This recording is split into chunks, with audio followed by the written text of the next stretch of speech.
Hello, and welcome to 1983, to the northeast, and to Paxton Road.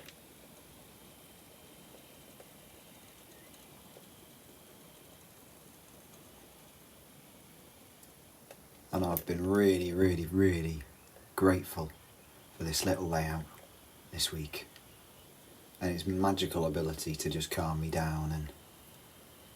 And whilst I'm sat here playing with it now and sharing it with you, there's been moments this week where I've almost had to force myself to operate it. You know, my heart's racing, my mind is just going, overdrive. I can't settle.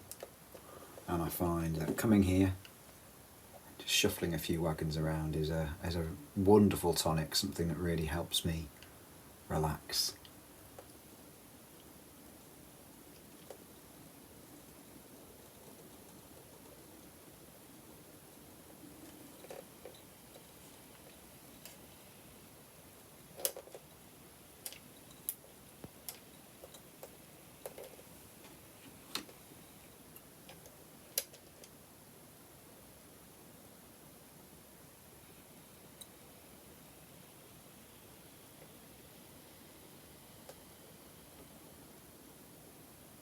These O3s really are magic, aren't they? You think they must be sprinkled with fairy dust or something at the factory. The way they just perform out of the box is just incredible. 03078 and faded Gateshead BR Blue. Started life as one of the Network Southeast liveried limited edition models from Kerno, but I really enjoy working these models over and bringing them to life. And this faded finish is one I really do enjoy recreating.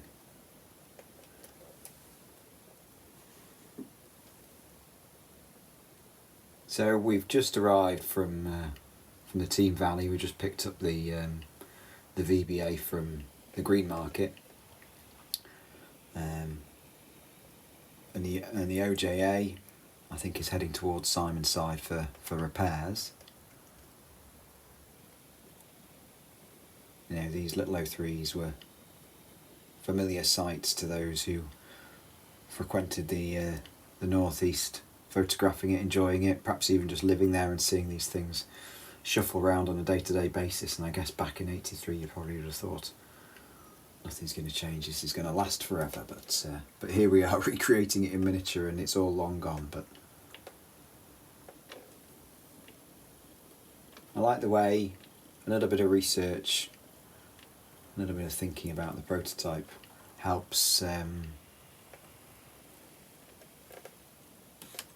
tell stories, helps bring this all to life.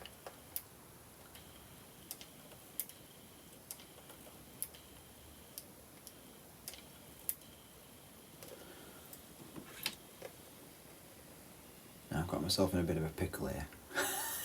I really would like to leave just the oh no, I think this worked out actually, hasn't it? Oh yeah, no Allen's.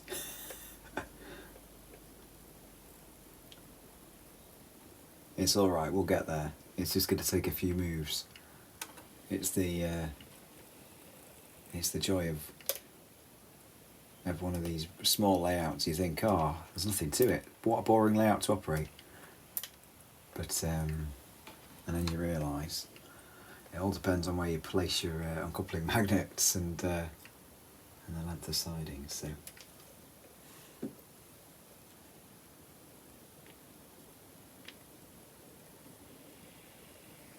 this OJA that I'm shuffling around is, as I say, heading to Simonside for repairs. It's one of is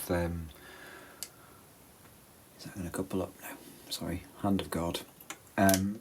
Is one of the wagons used on agricultural line traffic out of Thrislington Quarry, heading up to Scotland for use by the farmers there. I guess it's going to get tripped over there later in another working, whereas we're going to head back to Tyne Yard first with the cement, which is the empties from the silo here. Right, what am I doing now? Right, yeah, okay. And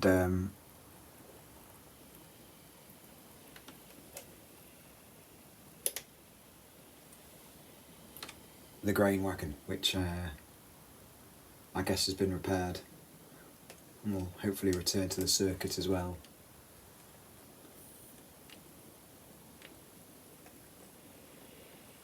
Of course, in this period they were used on grain trains from East Anglia up to various locations in Scotland.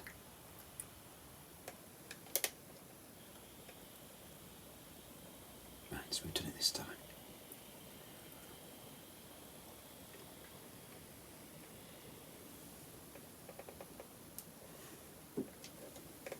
So if you're not familiar with the layout, what you're looking at is just 55 centimetres long. Off to the left of the screen is about 50 centimetre long fiddlestick, which is also a sector plate, so switches between the two tracks. And if you see my hands jumping in and out of the front of the screen, there are two magnets buried in the base of the layout which operate the DG couplings, which allow us to suspend belief that this is N gauge and this is N scale.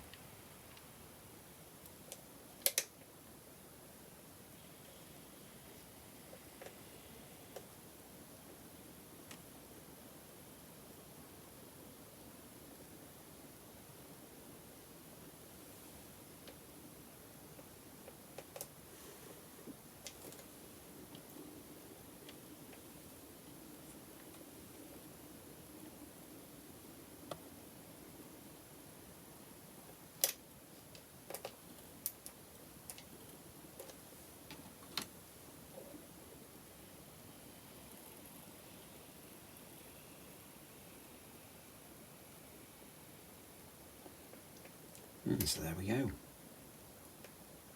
Crew will head back to the yard. I'm sure there'll be another job here later, another chance for me to visit, to unwind. And I hope in these few moments that you've joined me, you've had a chance to do just the same. It's magic, isn't it? Just these small model railways and what an impact they can have. And I guess it goes to show that even the most space-starved of modellers has got space for something small, something realistic perhaps, that helps them tell stories, just somewhere to spend time and enjoy getting lost to find yourself once more. Thanks for watching.